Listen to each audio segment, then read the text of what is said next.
یہ حالات ہیں پاکستان کے، جہاں پہ ایک غریب آدمی بیچارہ آٹے کے لیے ترس رہا ہے کہ صبح سے آ کے وہ کہہ رہا ہے کہ لائن میں لگے ہیں، سڑکوں پہ بیٹھے ہیں، شدید سردی ہے، دھند ہے، برف باری ہے، اس میں بیچارے اپنے بچوں کے لیے گھروں سے نکلے ہوئے ہیں اور آٹے کے لیے روڈوں پر بیٹھے انتظار کر رہے ہیں کہ کب ان کو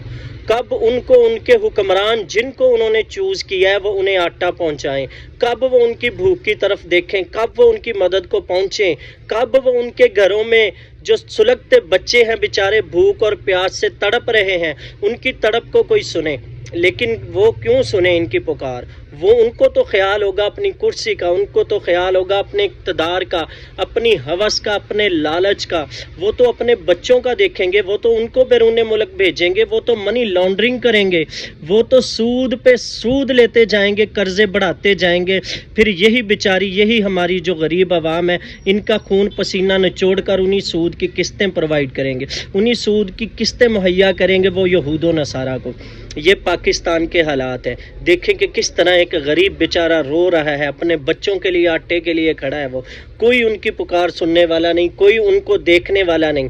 اب دوسری طرف دیکھیں کہ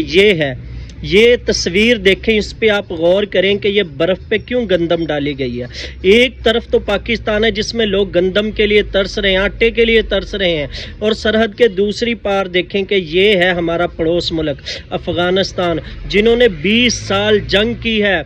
20 سال حالت جنگ میں رہنے کے بعد بھی وہ لوگ دیکھیں کہ یہ برف پہ انہوں نے گندم پھینکی ہوئی ہے۔ کس لیے؟ یہ انہوں نے اپنے صوبوں کو مطلع کیا ہے کہ جہاں بھی برف باری بہت زیادہ ہوتی ہے وہاں پرندوں کے لیے گندم ڈالا کریں، وہاں جانوروں کے لیے گندم ڈالا کریں کہ وہ جانور بیچارے کہاں سے کھائیں گے۔ یہ دیکھیں، یہ ہوتے ہیں حکمران، یہ ہوتی ہے جن کو فکر ہوتی ہے اپنی عوام کی، جن کو فکر ہوتی ہے آخرت کی، جن کو پتہ ہے کہ ہم نے قیامت والے دن اپنی رایا کے معاملے میں اللہ تعالیٰ کو جواب دینا ہے، اپنی رایا کے معاملے میں ہمیں اللہ تعالیٰ کے سامنے کھڑے ہونا ہے۔ یہ ہے لوگ، کوئی کہے گا کہ یہ وہ لوگ ہیں جنہوں نے 20 سال حالت جنگ میں گزارے ہیں۔ اب دیکھیں کہ کس طرح یہ لوگ جانوروں پرندوں تک کا خیال کر رہے ہیں، اور دوسری طرف ہمارے ملک پاکستان کا حال دیکھیں کہ یہاں پہ لوگ بھوک اور پیاس میں بلک رہے ہیں۔ یہاں پہ بنیادی ضرورت ہے جو آٹا ہے، جو غریب نے بیچارے نے خریدنا ہے، اس کو اتنا مشکل اس کے لیے بنا دیا گیا ہے کہ وہ بیچارہ مر رہا ہے۔ وہ کہہ رہا ہے کہ میں کیا کروں، میں مسلمان ہوں، میں خودکشی بھی نہیں کر رہا۔ دیکھیں کہ لوگوں کو کس طرح زندگی جو ہے وہ مشکل لگتی ہے اور موت آسان نظر آتی ہے، لیکن یہ لوگوں کا ایمان ہے کہ وہ خودکشیاں نہیں کرتے۔ اب ایمان ہمارا اس طرح کا بھی ہونا چاہیے کہ ہم ان جانوروں، ان بھیڑیوں کو پہچانیں اور ان کو دوبارہ ووٹ اور سپورٹ نہ کریں۔ ہم اس نظام کی طرف لپکیں جس نظام کی طرف آج افغانستان گامزن ہے۔ وہ دیکھیں کہ انہوں نے اپنے ملک میں شریعت نافذ رکھی ہوئی ہے، اور اللہ تعالیٰ نے ان کی برکتیں دیکھیں، پھر برکتیں ایسے واضح ہوتی ہیں، پھر ایسے اللہ تعالیٰ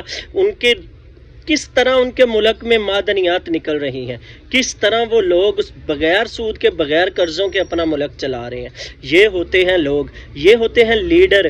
ایسے ہوتے ہیں حکمران۔ یہ ہمارے پاکستان کی طرح نہیں بھیڑیے جو آپس میں لڑتے رہیں اقتدار کی لالچ میں، ہوس میں، جن کو بیچاری عوام کی کچھ فکر ہی نہ ہو۔ ایسے نہیں ہوتے حکمران، یہ تو لالچی بھیڑیے ہیں جو لڑتے رہیں گے ہمیشہ، یہ الیکشن کرتے رہیں گے۔ پہلے جو اتنی دفعہ الیکشن ہوئے اس کے بعد کیا حل ہو گیا جو اب حل دکھا رہے ہیں الیکشن کا، کہ بس لوگوں کو بھوک پیاس میں دھکیلو، پھر ان کو سبز باغ دکھاؤ، کہ ہر چیز کا حل پھر الیکشن میں دکھا دو ان کو۔ وہ بیچارے لوگ جو بھوک پیاس میں بلک رہے ہیں، تھوڑی سی امید ہوتی ہے وہ پھر ان کے پیچھے لگ جاتے ہیں۔ لیکن اب ہمیں ان کو پہچاننا ہوگا، اب ہمیں ان کو جاننا ہوگا، ان بھیڑیوں کے چہروں کے پیچھے شیطان کو پہچاننا ہوگا۔ ہمیں ان کو ووٹ اور سپورٹ نہیں کرنا، ہمیں بڑھنا ہے تو اس نظام کی طرف جو رسول اللہ دے کے گئے تھے، وہ نظام جو اللہ تعالیٰ نے ہمیں بتایا، ہمیں قرآن کی طرف بڑھنا ہوگا، ہمیں اللہ تعالیٰ کے نظام کو قائم کرنا ہے۔ وہ قائم ہوگا تو ہم ٹھیک ہوں گے، وہ قائم ہوگا تو تبدیلی آئے گی، وہ قائم ہوگا تو حالات بدلیں گے، ورنہ اسی طرح قسم پرسی کی حالت میں ہمیں جینا پڑے گا۔ یہ بھیڑیے اسی طرح ہمیں نوچتے رہیں گے، ان کی منافقت چلتی رہے گی، جھوٹ پہ جھوٹ بولتے رہیں گے یہ ہمارے ساتھ۔